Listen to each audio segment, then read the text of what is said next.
Now, in yet another incident of abduction in the country, a family in Ngong, Kajiado County is living in fear after their kin, 24-year-old Bernard Kavuli, was kidnapped at a petrol station in Ngong town on Sunday evening by 4 armed men. Surprisingly, Kavuli's abduction is also connected to his activities on social media pages, with the latest posts on his X platform criticizing the government and highlighting issues related to the 2007 post-election violence witnessed in the country. Kavuli was abducted a day after Peter Muteti and Billy Mwangi were also kidnapped in similar fashion by 4 armed men in Uthiru and Embu, respectively. Citizen TV crime reporter Gatete Njoroge has obtained exclusive CCTV footage of the abduction of Kavuli and Muteti. This petrol station in Ngong town is where Bernard Kavuli was last seen walking before being kidnapped. CCTV footage from the petrol station captures a white Probox driving inside. Walking beside it was Kavuli, unaware that the occupants were on a mission to cut short his journey to his sister's shop. Within seconds, he was grabbed by 2 men before being forced inside the vehicle. The vehicle then left heading towards Nairobi. Mara ya mwisho kuongea na yeye ilikuwa hiyo masaa, kwa sababu nilimuita atoke nyumbani akuja hapa Ngong kunifanyia kitu. So vile nilimpigia simu tukaelewana anakuja na akaniambia anakuja. So mimi nika relax na mngoja. So vile nilingoja sana, niko na 7 imefika na hajafika na kwangu si mbali na hapa, so ndo nikakuwa worried. She tried to reach him, but unfortunately his phone had been switched off. It is at this moment that Mary sensed danger and alerted family and friends, who confirmed receiving reports of a case of abduction in Ngong town. Tukakesha usiku mzima, asubuhi na mapema ndo tukakuja hapa Rubis kushungulika, ndo tukaambiwa ni kweli ilikuwa ni kijana, ni yeye. So ndo tukaenda kwa DCI wakatuelekeza kuje tuangalie CCTV footage. So kuja kuangalia CCTV footage, ndo tulipata kweli ni yeye, tulimuona. Wao waliripoti polisi, walipigia OCS na wakamuelezea na wakapeana number plate ya gari. Ilikuwa KCA 379R, a white Probox. Kavuli, a 4th-year journalism student at Mount Kenya University, is believed to have been kidnapped due to his harsh criticism of the government on the X platform. Of late, the social media influencer was among X users who engaged on a discussion about the events of 2007 post-election violence. Tumeteseka kutoka Sunday, juu tangu ndugu yetu achukuliwe, atujui alichukuliwa na nani, ako wapi. Hii ni msimu wa Christmas. Sisi hata hatujui kama tutacherekea tukiwa wapi, because ndugu yetu hayuko, atujui mahali yako, hatuna furaha.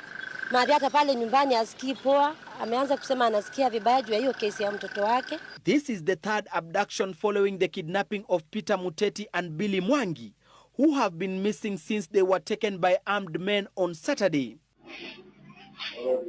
Citizen TV has obtained this CCTV footage, which captured 2 men abducting Muteti when he was paying for items at a supermarket in Uthiru. The 22-year-old is yet to be traced. The abductions have been condemned by the Law Society of Kenya President Faith Odhiambo. In a statement, Odhiambo blamed police for perpetrating injustice against the people of Kenya, which is in violation of human rights. LSK has demanded that police officers abandon and desist from absurd, repressive tactics that have characterized 2024. Odhiambo has called for immediate and conditional release of those abducted, or their arraignment to answer to charges, if any. From Uthiru, Embu and Ngong, it is now clear that there is a systematic abduction of young people who are vocal. As of the moment, many things are going on in the Republic of Kenya, citing fear among many activists who are condemning the government of what it has been doing.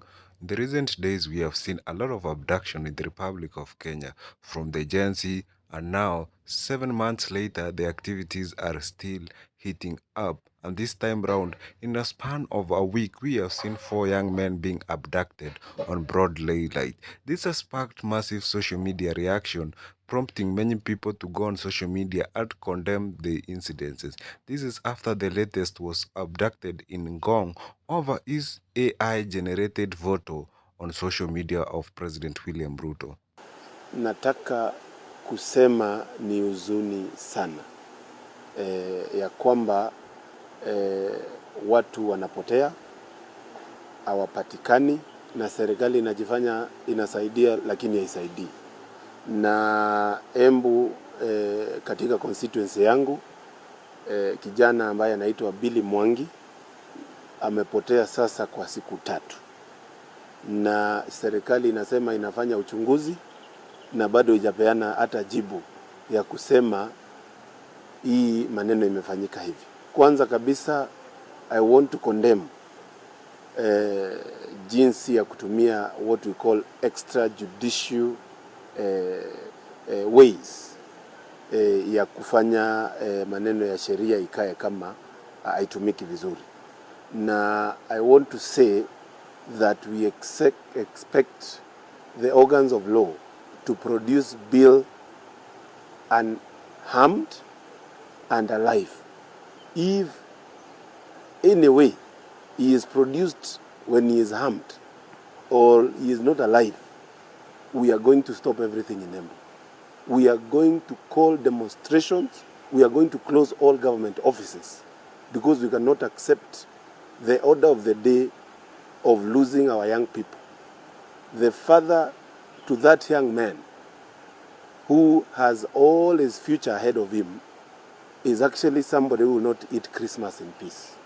So whatever mistake, whatever issue that could have happened, which should take the line of the law, we expect the government to actually be the people who are supposed to ensure our people are safe. Whether you are guilty, whether you are not guilty. And I want to say, they should not dare Embu.